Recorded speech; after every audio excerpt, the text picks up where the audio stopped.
My name is Ibrahim Gedeon. I'm the Chief Technology Officer at TELUS. I'm curious to know, what are those skills of the future of work, and how do we, basically promote them so that Canada can lead in the future economy? Well, if I may, there's two things to that. The first is you've taken the team environment. So the first thing is the mental wellness of a team member. And I'm not worried about them going crazy or, as they say in North America, going postal. What I'm worried about is there's that level of camaraderie that comes with the socialization, with the having lunch together, with the walking to Tim Hortons or a second cup. That will be missed. So I think it's very critical for leaders as we invest. I think we need to find a way to overcome the camaraderie, the fact that junior engineers learn from senior engineers. Like they walk around and then I would put Florent with Bob, Julie with George. I'd put Henry with Sally. And they learn a lot of these skills that have passed through times with the senior folks. So it is very critical for us to talk about the dynamics of human interaction as we work from home. And I don't think enough work is being done on them. We think tech can solve it. We think the fact that you and I are having a Zoom call, it's great. I got to see you, you got to see me. I think it's a step up, but we've always had video calling. Let's be very honest. The question is, how do I collaborate with you? How do we get that cross empathy? Do I know what situations you're in, right? So I think that's what we need to spend time on and invest on to build better teams so they can function fully and innovate. In terms of working hours, I believe work from home has caused us to work much longer hours by default, all of us. My funny joke, I was chatting with a colleague from Germany, and I said, how's work from home? He says, you mean how's sleeping at work? Because you wake up, you go get your coffee or cappuccino, whatever it is. And I start my day in my kitchen. So I'm in the office at 6 a.m. And then I go to my office, my home office. And we'll talk about that in a second. And then, so I realize I'm working all the time except meals, right? Especially with COVID. I think we have to plan for a work from home force after COVID, which I think is critical. We have to map out the future. And then we need to look at, when you fast forward to that, why do I drive so long? So I live in Edmonton, great place. I'm 5 minutes from my office, not Toronto. I'm originally from Montreal, not Montreal. So I think people realize how stupid it is to drive for an hour and a half every day of my life. So think about it. You're working 8 hours a day, right? Let's say 8 hours on average. You're spending an hour and a half to 2 hours. Your overhead on being at the office is 25%. Is that not stupid?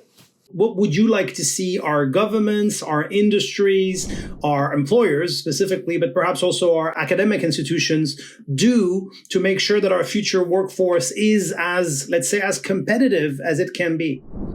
So it's amazing you asked that question, because I'm of the view that as long as something is uber specialized, it's not for the nation. It's for certain individuals. So one of my biggest fights globally, and I'm on public on record with it, is the use of artificial intelligence and machine language is a skill set. Every person who is in any role should be able to use that as a tool, should be able to innovate it. The assumption by certain academics or certain people that think, oh my God, AI, ML, fine. There's certain things that will require a specialist. It's like when you want to go to surgery, you go to a specialist. You don't go to your general practitioner. But we should all be general practitioners in the use of these tools. So one of the things, we need to upskill our understanding. It's not a specialization in artificial intelligence and machine language. Everybody should have a course on how to use these tools, how when they become available. So we as a nation, as I said, we're either going to be users, which is great for resource economy, or we're going to be participators. If we're going to be participators, you need the best tools in the world. And I'm glad you asked that question. And next-gen tools are basic. I don't have to go do my master's, or I don't have to get an engineering degree to use AI. It should be, these are artificial intelligence packages, just like Excel. This is great, but it sounds quite aspirational. And so what I'd like to ask you is a bit more practical recommendations for governments in terms of, for example, setting policies, academia in terms of training our future talent, and also industry and also the collaborations between the three and others. Do you have any specific thoughts on how we can achieve those aspirations you're speaking about? Yes, I do. And I'm a firm believer, if you don't have big aspirations, you will deliver only small things. So if we don't have a target of where we want to be, we'll never get there. And I go back to my first thesis, which you're going to be bored with it, so will the audience, so I apologize in advance. Do we want Canadians to ingest services or be part of the nation that delivers and participates? And that's one of the reasons, like TELUS is the only telco. We have a lot of banks, but they're looking at different things who are part of the Vector Institute, which is part of the University of Toronto Artificial Intelligence and think tank to create the incubation. Same thing with the AMI, which is the Alberta Machine Language. We're working also with MILA, which is the top 3 think tanks in Canada. And we're working with all the other universities. The key, and it's a bit of a change, it's not to publish more papers. Yes, I agree. You guys will get funded by the government to publish more papers. But is there an artificial intelligence course in the School of Nursery, in the School of Medicine, in the School of Agriculture? We need a systematic approach. That's how the government can help. How can we promote a culture of intrapreneurship within our corporations and nationally? I will start off with 2 things.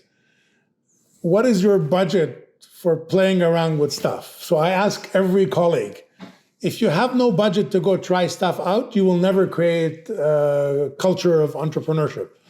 Like you need, when somebody comes to you with an idea, assuming you like it, well, they will need their time off, they will need their tools, they will need to spend money on it.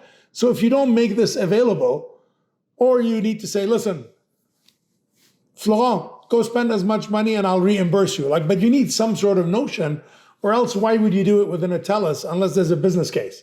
So my view is, anytime there's a clear business case for the enterprise, it's not a lot of entrepreneurship. You're just helping with providing more revenue for the company, or you're saving more costs for the company. You're being more efficient. I think you need 2 things. One is, do you have a budget to support these people that will go out of their way and say, oh, I got this really great idea. It could fit into TELUS revenue. It could not fit into TELUS revenue, but hell, I love this place because I got this great idea. There's a place to go to pitch something that is not mainstream. And that place to pitch needs funding. So that's one. When somebody comes with a negative business case, you cannot have the culture saying, oh, that's stupid. You need to have enough of a leeway and the people on the committee with you, because you got to have more than one person. You need multiple people where somebody will say, oh, I get it. That'd be cool. Cool is enough. So what is the amount of investment you have for cool? And then after cool happens, this is the critical piece. What is the place to market? Because one of my fights with all the professors, academics and governments, they think the most important thing is funding. It's not. You need to have it if you're asking somebody to go sacrifice time and effort, but it's somebody being able to buy from you is the most important thing. Because if someone comes to me and says, I got clients out of my ear, I just need to build this. Oh, I put money in a heartbeat. So we need to come with 2, the funding and the ability for that to see the light, whether they remain at TELUS or whether they incubate and take outside. That is the critical piece on the money and go to market. I think it's important when we talk about the future of work to address our youth, whether it's our students, whether it's our youth entrepreneurs, or whether it's our youth professionals. What would you tell them they need to prepare for, they need to start learning now, or they need to sort of embrace as an attitude, as a way of life, maybe, to be basically competitive professionals, entrepreneurs, etc., in the future economy? I have to tell you, I champion the TELUS leadership, young leadership programs or graduate leadership programs, because I think, I know Canadians love sports analogies and hockey. Like if you don't have a good farm team, you'll never you can never buy enough good skills at a senior level. You need that culture, you need that ecosystem to get built and propagate. And one of the things, I think it's hit them harder than anybody else on the mental health, because even though they live on their chats and Slack and Instagram and Facebook, my niece is one of them, they are actually very social individuals. And I think it's two things to prep them. I think we have a responsibility to add that color in their jobs or as part of their jobs, so they feel they're part of that ecosystem and team. So a different level of tooling and collaboration. But also, I think for them, it's critical to give them the tools think of it as an arsenal. Wrong word. I know people don't like to use military, but they have all the tools they will need rather than the specialization. I find, and it's unfortunate, I think education has become more difficult, not in terms of effort, but I think there's so much more stuff to study these days. So I think I tell our educators and our young engineers that it's very important to look around the ecosystem and potentially not do a master's degree, but do a minor in something else. So I urge all the engineers to study business. I urge all the business students and the literature students to study engineering. I did biomedical. Like, I learned so much. I worked on projects to do cochlear implants. And the one that excited me so much about how to make deaf children get a sensation.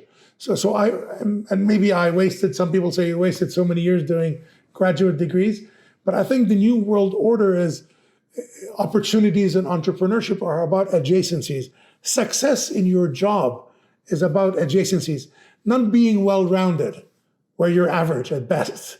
But whatever your skill sets are, get enough around it. So you take that thing which is at X, it becomes 2X.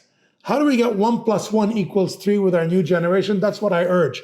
And I don't think our educational institutions are there. Some are fantastically getting there through these programs, but I think this is where the government can help because they fund them.